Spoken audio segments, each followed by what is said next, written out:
네, 제가 오늘 좀 목이 좀 안 좋습니다. 그래서 여러분들에게 조금 죄송스러운데요. 오늘이 우리 교회 창립 기념일입니다. 2000년 9월 3일 서초동에 주은혜 교회가 세워졌습니다. 하나님을 알아가고 알려주자라는 사명을 가지고 주님의 일꾼을 키우겠다는 그런 비전으로 교회가 세워져서 지금까지 달려왔습니다. 수십만의 일꾼을 키우고 수만의 청소년들을 키워서 하나님 나라가 세상 곳곳에서 활짝 열리기를 기대하는 마음으로 지금까지 달려왔던 것 같습니다. 그 사명 여전히 우리가 받들었고 하나님을 알아가고 알려주는 그 일에 우리가 헌신하고 있고, 여전히 주님의 일꾼을 키우겠다는 그 목표, 비전 포기하지 않고 계속 우리는 나아가고 있습니다.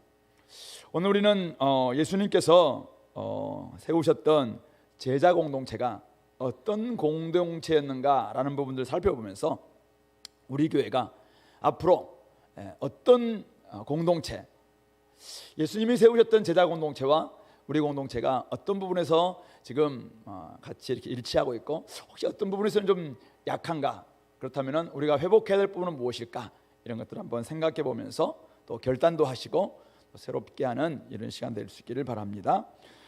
오늘 말씀 보시면 12절에 이때에 예수께서 기도하시러 산으로 가사 밤이 새도록 하나님께 기도하셨다, 이렇게 기록하고 있습니다. 이때 어떤 때입니까? 바로 앞에서 안식일 논쟁 이후에 바리새인들과 서기관들이 예수님을 죽이려고 의논하기 시작했던 바로 그때입니다. 아주 중요한 순간이죠. 어쩌면 종교적인 기득권자였던 바리새인들과 서기관들, 바로 이 종교 지도자들과 함께 할 것인가, 아니면은 이들과는 대적 관계에 놓이더라도 새로운 공동체를 이끌어갈 제자를 키울 것인가, 중요한 선택의 기로에 있었던 것 같습니다. 그래서 예수님 밤새도록 하나님께 기도했다고 나와 있습니다. 밤이 새도록 기도를 드렸습니다. 그리고 날이 밝았죠. 13절 밝음에 꼬박 밤을 새웠습니다. 기도하시면서 밝음에 그 제자들을 부르사 그 중에서 12를 택하여 사도라 칭하셨습니다. 예수님을 따르는 제자들이 예수님이 가는 곳곳마다 제자를 불렀어요. 그때 아마 많은 사람들이 따랐습니다. 나중에 예수님이 제자들을 70명을 보내는 걸 보면은 아마 70명 이상 정도는 됐던 것 같아요. 그런 중에서 예수님이 밤새도록 기도하시면서 떠올랐던, 하나님과 의논하면서 선택했던 12사람이 있었습니다. 그 12사람을 사도라고 그렇게 칭하셨다, 그렇게 기록하고 있습니다. 특별한 사명과 권위를 가지고 보냄받은 자, 바로 이것이 바로 사도가 의미하는 바입니다. 그러니까 어쩌면은 12지파로 구성되어 있는 이스라엘의 공동체, 구약 이스라엘을 생각해 보면서 계속해서 12지파로 구성되어 있는 구약 이스라엘로 예수님께서 일할 수 있을 것인가, 거기에 조금 회의적이었던 것 같습니다. 그래서 새로운 이스라엘을 선택하겠다. 그래서 12사람, 12지파를 대표하는 새로운 12사람을 사도로 세워서 그들을 임명했고, 이제는 하나님의 새로운 공동체를 만들고 있는 것이죠. 그런 점에서 오늘 예수님의 이 제자 공동체는 사도적 공동체, 사도적 교회다라고 볼 수 있습니다. 어떤 목적을 가지고 보냄받은 교회, 바로 사도적 교회입니다.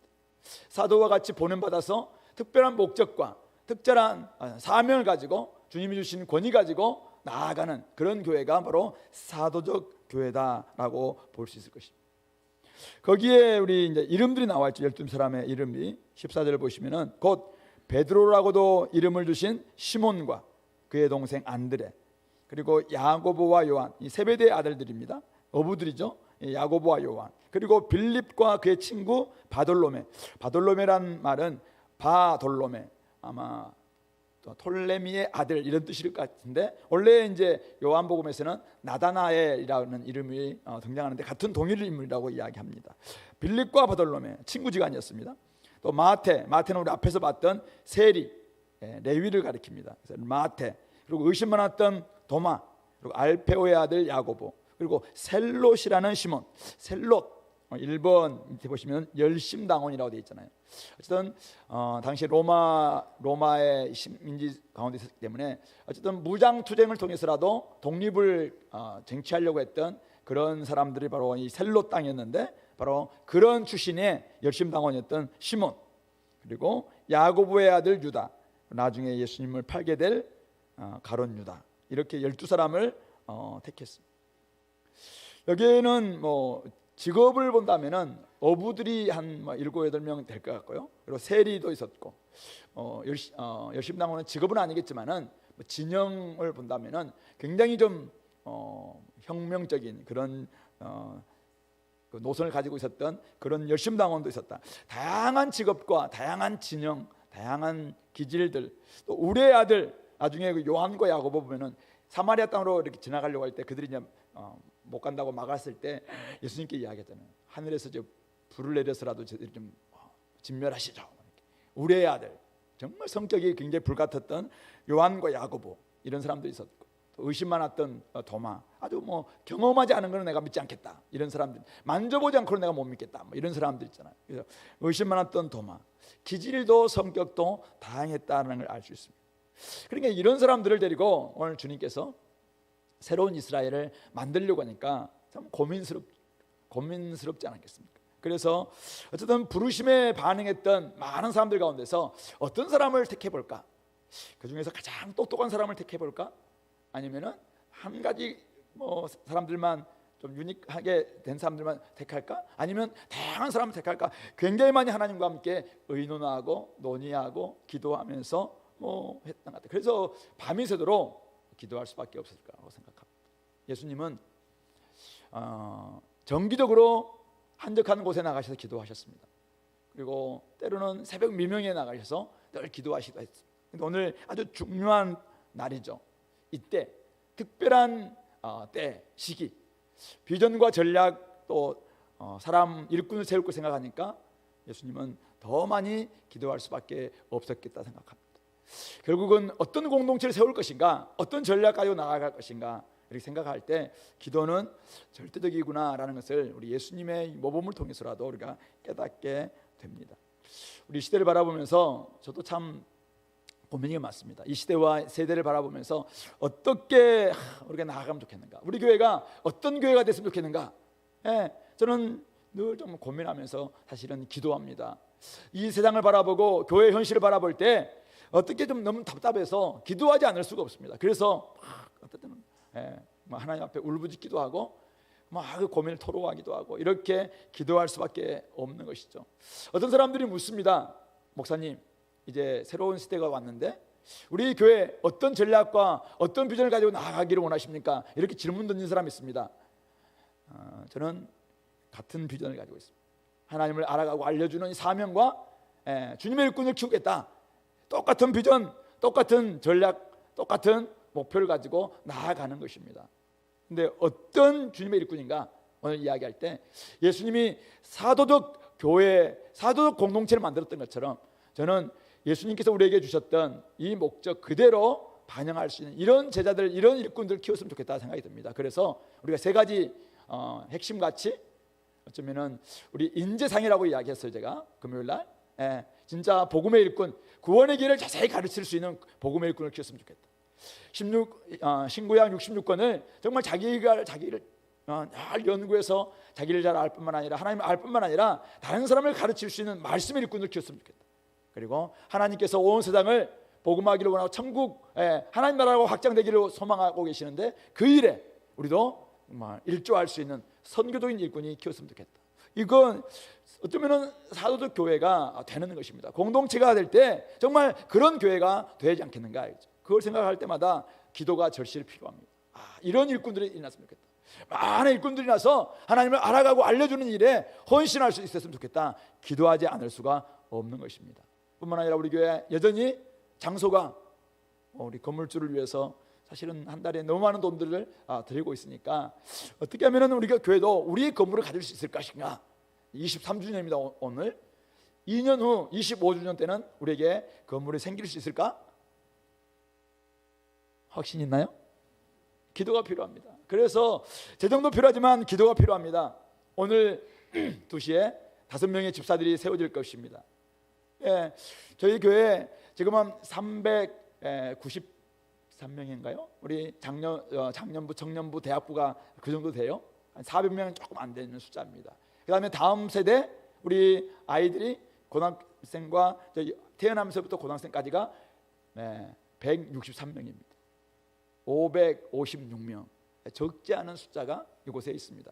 이들 가운데서 어쩌면 앞에서 이끌어갈 수 있는 그런 직분자들, 집사들이 더 많이 필요한데 현재 우리 교회에 20여 명 정도밖에 없습니다. 그래서 여러분들이 집사를 세워야 됩니다. 앞으로 누구를 세울 것인가, 어떻게 세울 것인가 고민스럽습니다. 그래서 기도가 절실히 필요합니다. 하나님의 도우심이 없다면 표류할 수밖에 없을 것입니다. 주은혜 교회 지금까지 다 잘 달려왔지만은 앞으로 교회가 희망이고 주은혜 교회가 희망이다 라고 이야기할 수 있기 위해서는 하나님의 뜻을 잘 받들 수 있는 그런 교회가 되지 않겠습니까? 그런 점에서 여러분 모두가 다 일꾼이 되어야 됩니다. 그래서 기도는 절실히 필요한 것입니다.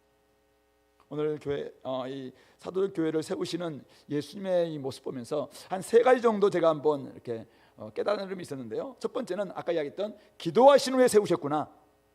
일하기 전에 3명이 기도하시고 정기적으로 기도하셨던 예수님께서 사람을 세우기 위해서 너무 중요한 때 12사람 특별한 사람들 세울 때 주님께서 밤새도록 기도하셨구나. 중요한 선택 앞에 두고 논의를 길게 하는 것이 아니라 기도를 길게 해야 되는구나 깨닫게 됩니다.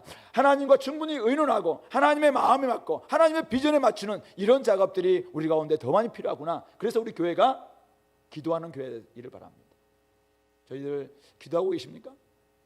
아침 우리 7시에 하는 이 기도회는 너무 소수의 사람들이 와 계시기 때문에 제가 설교할 때마다 2-3명 앉혀놓고 설교하고 있거든요. 여러분들 그 시간에 말씀 듣고 계시나요? 여러분들 그 시간에 기도하고 계시나요?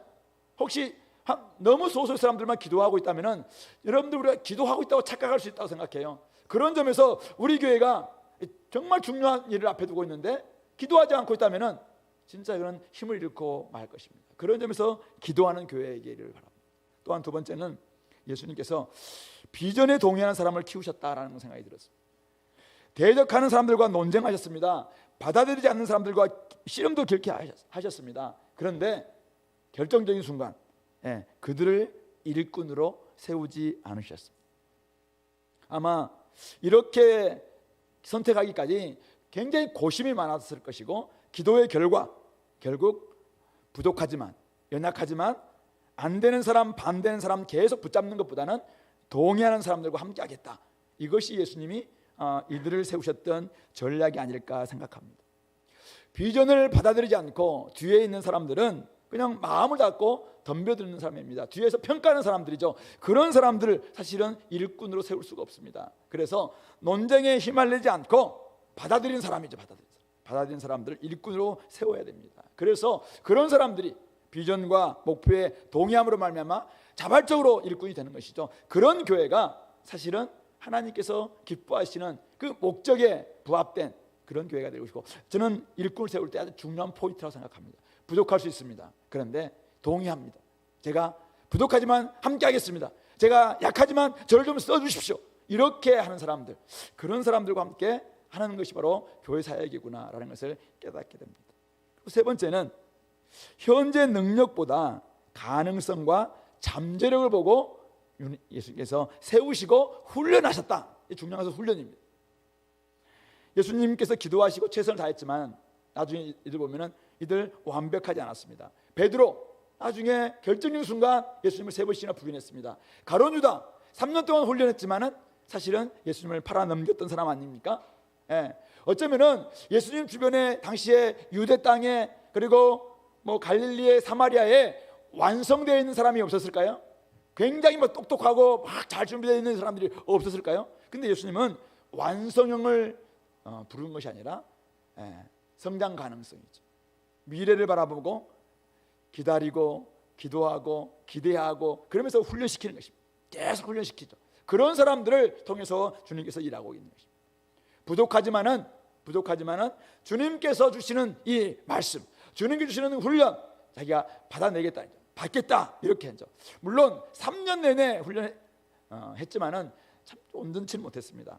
딴소리 많이 하고 하라는 것 하지 않고 하지 말라는 것 하고 막 이런 진짜 뒤에서 힘을 빼는 이런 모습이 많이 있었습니다. 그러나 예수님께서는 끝까지 이들을 함께 하셨습니다. 이들을 기다리셨습니다. 포기하지 않으셨습니다. 마지막 정말 우리 발 씻는 그 장면에 그 앞에서 뭐라고 이야기합니까? 요한은 예수님께서 자기 사람들을 사랑하시되 끝까지 사랑하셨다. 가룟 유다마저도 마지막까지 그를 포기하지 않고 그를 사랑하셨던 것입니다. 선한 방향으로 물꼬를 트기 위해서 어쨌든 끝까지 그들을 이렇게 기다려 주시고 인도하셨다는 것을 볼 수가 있는 것입니다. 완벽한 사람은 없습니다. 함께함으로 잘 훈련함으로 말미암아 서로 가르치고 서로 가르침 받는 그런 공동체가 되는 거죠. 함께 훈련하는 것입니다.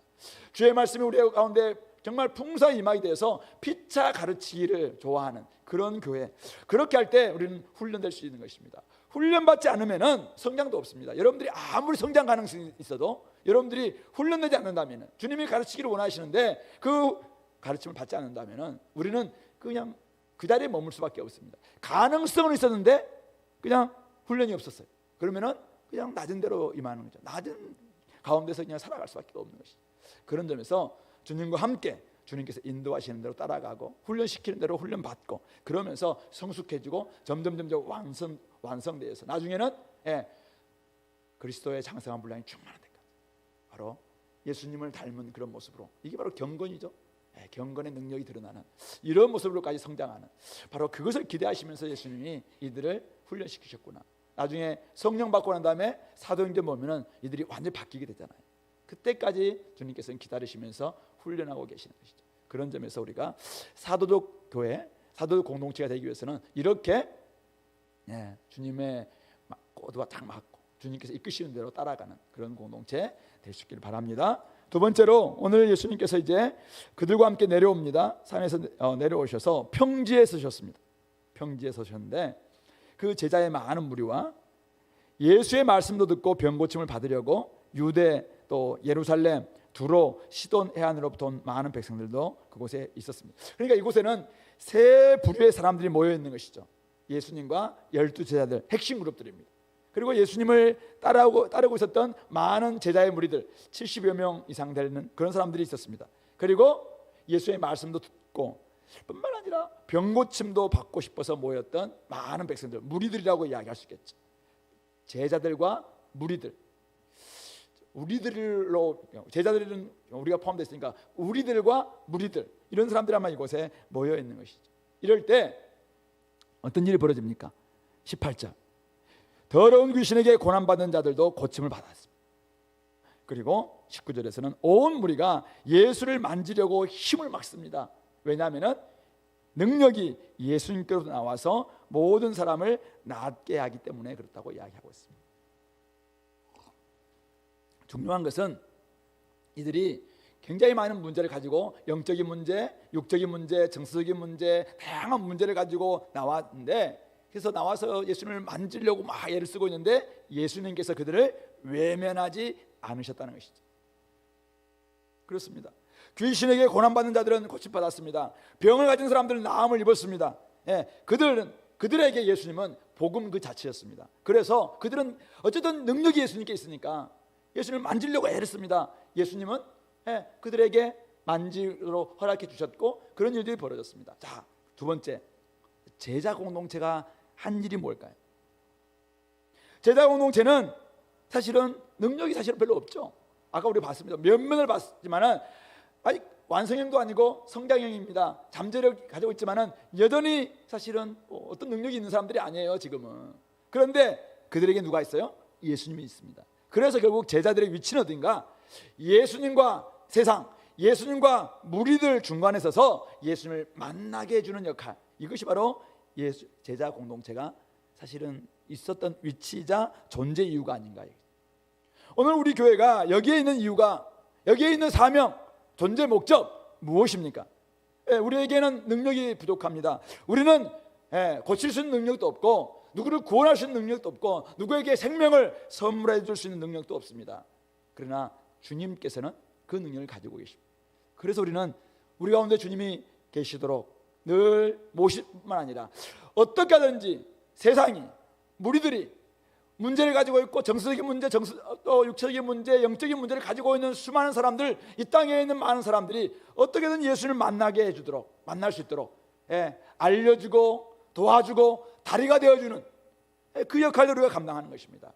그것을 위해서 복음을 전하는 것이고, 그것을 위해서 하나님을 전하는 것이고, 그것을 위해서 구원의 길을 자세히 제시하는 그 역할들을 감당하는 것이죠. 그런 점에서 우리 교회는 매개적 교회가 되어야 된다.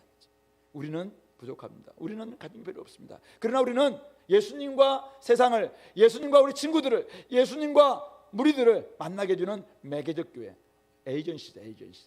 어쩌면 우리 속에는 뭐 별로 대단한 게 없어요. 근데 우리가 모시고 있는 예수님은 능력 그 자체.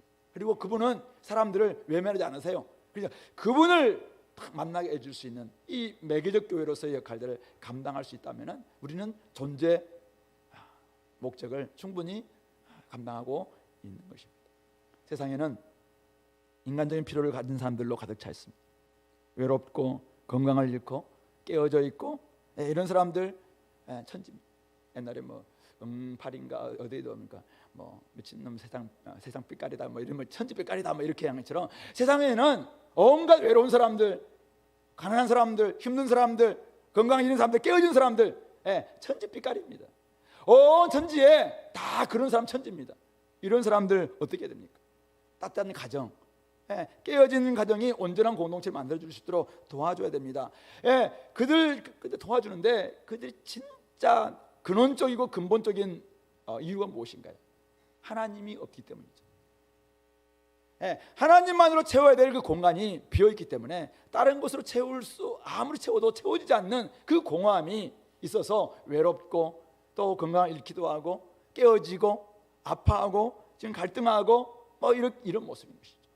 아버지 집으로 돌아와야 되는데 아버지 집이 아니라 밖에 있으니까 계속해서 이 온전한 회복과 기쁨과 친밀감이 없는 것이죠. 그래서 아프고 갈등하고 깨어지고 온갖 갈등 속에서 우리가 나아가서 때로는 뭐 외치기도 하고 뭐 이렇게 하는 거 아니겠습니까?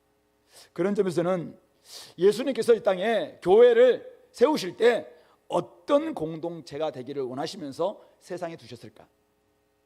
너희는 세상의 빛이다, 너희는 세상의 소금이다 이렇게 말씀하셨을 때 우리가 세상을 위한 소금, 세상을 위한 빛이 되어야 된다 이거죠. 그렇다면 어떤 모습이 될 때 세상의 빛이요 세상의 소금이 될 수 있겠는가요? 좋은 친구가 되어주는 공동체 되어야 됩니다. 근데 좋은 친구를 만났지만은 그 깊은 내면 속에 있는 그 공허함을 예수님과 인격적인 만남을 갖지 못함으로 말미암아 거듭남이 없다면은 좋은 친구만 만난다고 해서 그 사람의 문제가 해결될 수 있겠습니까? 좋은 추억, 좋은 놀이, 좋은 이야기 얼마든지 생산될 수 있습니다. 그러나 예수님으로 채워야 될 부분이 없기 때문에 생명과 구원과 진정한 기쁨들은 사실 없는 것이죠. 또 하나, 주님으로 거듭났습니다. 주님을 만나서 거듭났습니다. 그런데 따뜻한 공동체가 아니에요. 따뜻한 가정이 아니에요. 따뜻한 친구가 없어요. 그래서 태어났는데 외로워. 태어났는데 집안이 콩가루 집안이에요. 그래서 아이가 뭐 밥도 안 주고 아이에게 누군가 뭐 또 놀아주지도 않고 태어났는데 그런 집에 태어났어요. 그런 가정에서 아이가 온전히 자랄 수 있을까요? 그렇기 때문에 온전한 가정이 되기 위해서는 인간적인 따뜻함과 인간적인 배고픔을 채워줄 수 있는 이런 것들이 함께 필요한 것이죠. 그래서 저는 주님께서 우리에게 요구하는 것은 저는 두 가지라 생각해요. 생명이 태어날 수 있도록 예수님을 주는 것입니다. 예수님만을 우리의 공허함, 우리 내적인 공허함, 근원적인 문제, 근본적인 문제를 해결해 줄 수 있도록 복음을 전해주고 생명을 전해주고 예수님을 전해주는 이런 공동체 되어야 됩니다. 그리고 태어난 사람들이 건강하게 자라갈 수 있도록 인간적이고 또 정말 인간적이 필요한 다양한 부분에 있어서 도와주는, 그래서 생명이 자라는 데 필요한 그런 공동체가 되는 것이죠.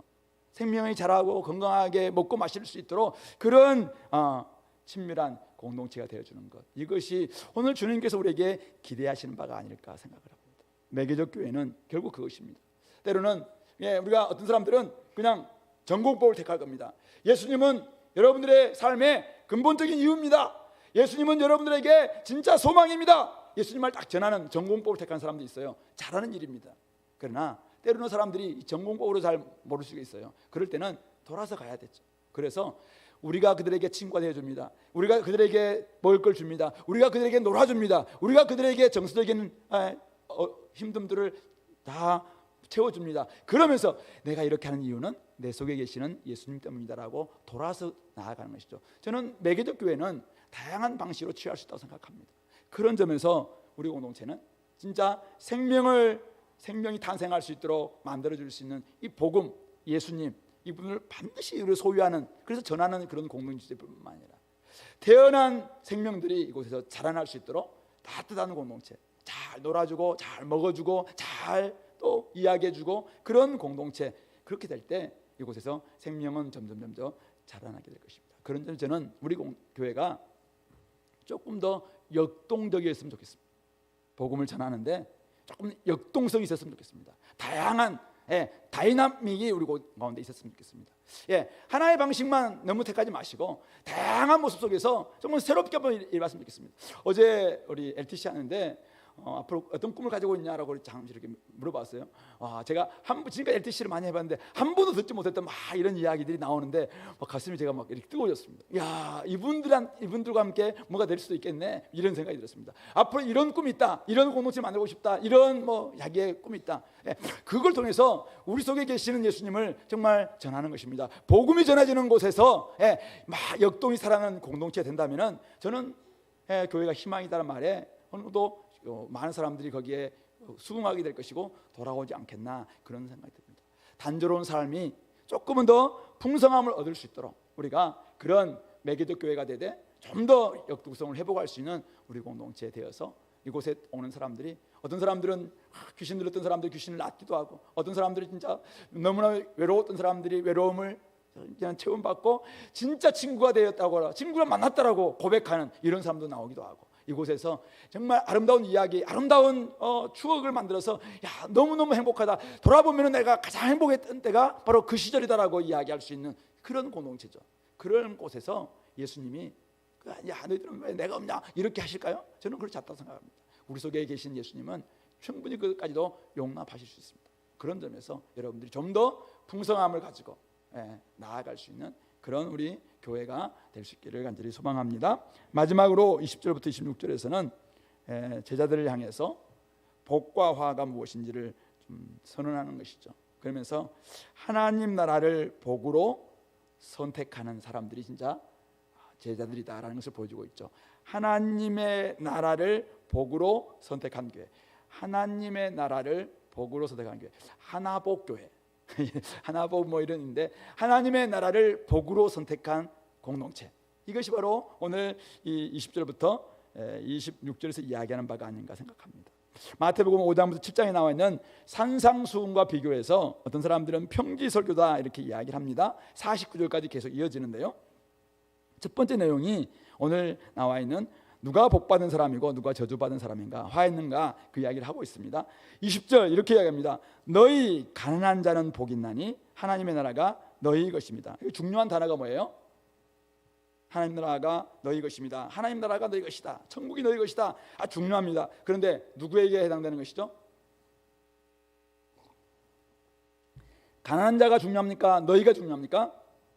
너희가 중요합니다. 모든 것을 다 버리고 주님을 따른 제자들을 향해서 이야기합니다. 그 제자들은 주님을 따랐기 때문에 가난합니다. 근데 너희는 이미 복을 받았다라고 이야기하고 있는 것이죠. 가난한 사람이라고 무조건 복받은 사람이라는 뜻이 아닙니다. 제자들, 주님을 따라서 지금 내린 것을 다 내려놓고 포기하고 주님을 따르기 위해서 그 자리에 나와 있는 제자들을 향해서 지금 이 설교를 하고 계시는 것입니다. 제자들, 너희들은 하나님 나라를 위해서 가난을 선택한 사람들이다. 21절에서는 너희들은 하나님의 나라를 위해서 지금 줄이고 지금 우는 것을 선택한 사람들이다. 그래서 너희들은 복 있는 자다, 이렇게 이야기합니다. 하나님 나라가 이미 너희의 것이기 때문이라고 이야기합니다. 배부름을 얻을 것이고 웃게 될 것입니다. 인자로 말미암아, 예수님으로 말미암아 사람들이 미워하고 멀리하고 욕하고 그 이름까지도, 그리스도라는 이름, 제자라는 이름, 성도라는 이름까지도 이제는 정말 버림받는 그런 시대가 올 것입니다. 그러나 그날에는 하나님 나라가 완성되는 그날이죠. 이미 하나님 나라가 임했지만은 아직 완성되지 않았어요. 그러나 주님이 다시 오시는 날 하나님 나라가 완성됩니다. 그날에는 기뻐하고 뛰놀게 될 것입니다. 그날에 하늘에서 상이 클 겁니다. 이미 우리에게는 상이 주어졌습니다. 이미 기업이 있습니다. 근데 그날에는 그 기업이 실제화됩니다. 실제화. 우리 가운데 진짜 하나님의 나라가 풍성하구나, 진짜 하나님의 나라가 보아했구나, 진짜 하나님의 나라가 천국이 정말 우리의 전부구나, 그 어떤 것보다도 가치 있구나, 이것을 경험하게 되는, 하늘에서 상이 크는 그런 놀라운 역사가 있게 될 것입니다. 구약의 많은 선지자들은 그들의 조상들이, 유대인들을 지금 그들의 조상이라고 이야기하고 있어요. 그들의 조상들이 선지자들에게 이와 같이 참된 선지자들을 비난하고 옳은 소리 하지 말라고 이야기하고, 너희들 회개라고 이야기할 때마다 예레미야 같은 경우 어떻습니까? 감옥에 집어넣기도 하고 어두운 구덩이 집어넣기도 하고 그냥 매를 때리기도 하고 막 그렇게 하면서 쉿, 말하지 마라. 야, 우리에게는 지금 평안이 중요하다. 지금 우리 잘 먹고 살 생이 중요하지. 근데 예레미야는 끊임없이 죄를 버려야 된다, 더 내려놔야 된다, 욕심 내려놔야 된다, 막 계속 이야기하니까 그거 싫어. 그렇게 취급당했습니다. 그러나 하나님 나라에서는 예레미야, 에스겔, 이사야, 호세야 이런 사람들 다 사실은 하나님의 상이 크지 않겠습니까? 그런 이야기를 하고 있는 것입니다. 반대, 지금 부유한 자를 이야기합니다. 지금 부유한 자 24절이죠. 그러나 화하였을진저 너희 부유한 자여 너희는 너희의 위로를 이미 받았도다. 부자를 조금 화했다 이렇게 말하고 있지 않습니다. 물질적인 것에 가치를 두고 그것을 기준으로 행복을 추구하는 그런 사람들, 영적인 궁핍을 깨닫지 못하는, 지금 영적으로는 아예 가련하고 영적으로는 가난하고 영적으로는 헐벗고 영적으로는 아주 아무것도 없는 그런 모습에도 불구하고 그냥 가지고 있는, 손에 쥐고 있는 그것, 저축고 그냥 가지고 있는 그 집, 그거 하나 바라보면서 야 만족하고 지금 배부르고 지금은 행복하고 지금 나는 다 가졌다라고 대만족하고 있는 그들에게 이야기하고 있는 것입니다. 하나님 나라가 없음에도 불구하고, 복음이 없음에도 불구하고, 예수님이 가는 일 하나도 없음에도 불구하고 영적인 실제를 보지 못하는 가운데서 그냥 거기에 만족하고 있는 그런 사람들 향해서 화있을진저라고 이야기하고 있는 것입니다. 인간이 하나님께 의존되어 있음을 깨닫지 못하는 사람들은 영적으로 궁핍한 자입니다. 내적인 공허와 영적인 어둠을 보지 못하기 때문에 나중에 영원한 슬픔 맞이할 수밖에 없고 영원한 어두운 가운데 들어갈 수밖에 없는 것이죠. 왜요? 그들에게는 빛이 없고 생명이 없기 때문에 그렇습니다. 그런 점에서 오늘 제자들에게 주신 이 첫 번째 말씀, 너희들은 복받은 사람이다, 이 말씀을 여러분들은 여러분의 것으로 지금 받아줄 수 있습니까? 지금 가난하고 지금 줄이고 지금 울고 지금 모욕을 당한다 하더라도 하나님의 나라를 복으로 여기고 그것으로 만족하는 제자 공동체라면, 교회라면, 성도라면, 진짜 예수님의 제자라면 그 사람들은 복 있는 사람이다.